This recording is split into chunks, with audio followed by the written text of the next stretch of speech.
கேள்வி ஒன்றாக இருந்தாலும் பதில் எப்படியா இருக்கான், ஆளுக்கு ஏற்ற மாதிரி மாறுபடும். நேரில் வந்துட்டால் என்ன பண்ணிடலாம், எல்லா கேள்வியும் கேட்டு தெளிவாக. அதுக்கு தான் சத் சங்கம். என்னுடைய நோக்கம் எல்லாம் மனிதர்கள் எல்லாம் மகிழ்ச்சியாக இருக்கணும், அவ்வளோதான். இல்லை, நீங்கள் தமிழில் போந்துட்டால் சாதாரண விஷயந்தான்.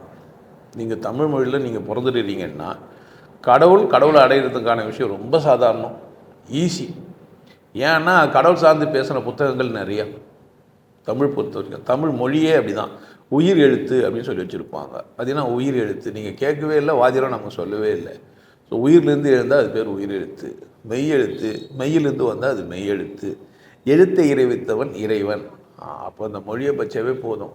18 அப்படின்னு பார்த்தீங்கன்னா வளர்பிறை தேய்பிறை பார்த்தீங்கன்னா 15 18 இருக்கும்.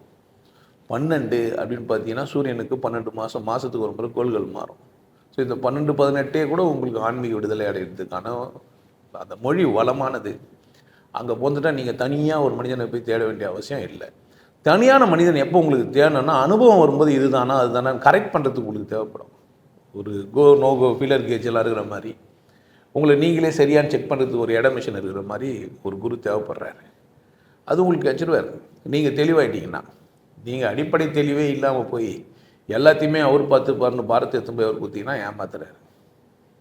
உதாரணத்துக்கு நிறைய சாமியாருங்க நிறைய விதமாக யோகம் அப்படின்னு ஒரு கேள்வி கேட்டால் யோகத்துக்கான புத்தகங்கள் நிறைய இருக்குது. அதில் யோகம்னா 8 அங்கன்னு சொல்ல வைப்பாங்க. அதில் தெளிவாகவும் சொல்லி வச்சுருப்பாங்க. இதெல்லாம் எளிமையாக கிடைக்கும் தமிழில் நீங்கள் போனீங்கன்னாவே ஈஸியாக. அதில் நாம் அதை விட லேசாக இருக்கலாமா, இன்ஸ்டண்ட்டாக மிக்சியெல்லாம் வாங்கி மேகியெல்லாம் சாப்பிட்ற மாதிரி ஆன்மீகத்தையும் இன்ஸ்டண்ட்டாக எடுத்து சாப்பிட முடியுமான்னு நினைக்கிறோம். அங்கே தான் பிரச்சனை, நாம் தான் பிரச்சனை. ஏமாறதுக்கான வாய்ப்பை நம்ம தான் கொடுக்குறோம்.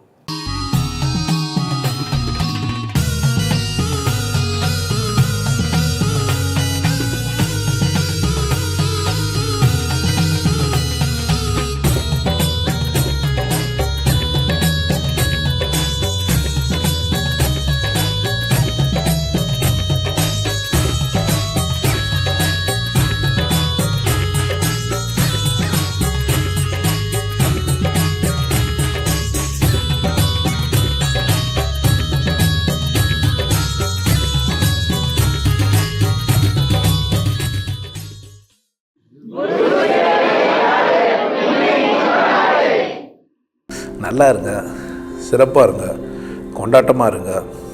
உங்களை நீங்கள் மதிப்பு மிகுந்தவராக மாற்றுறது உங்கள் கையில் தான் இருக்குது. நல்லா இருங்க. நான் ஒரு வாய்ப்பு என்னை பயன்படுத்திக்கலாம். நல்லது.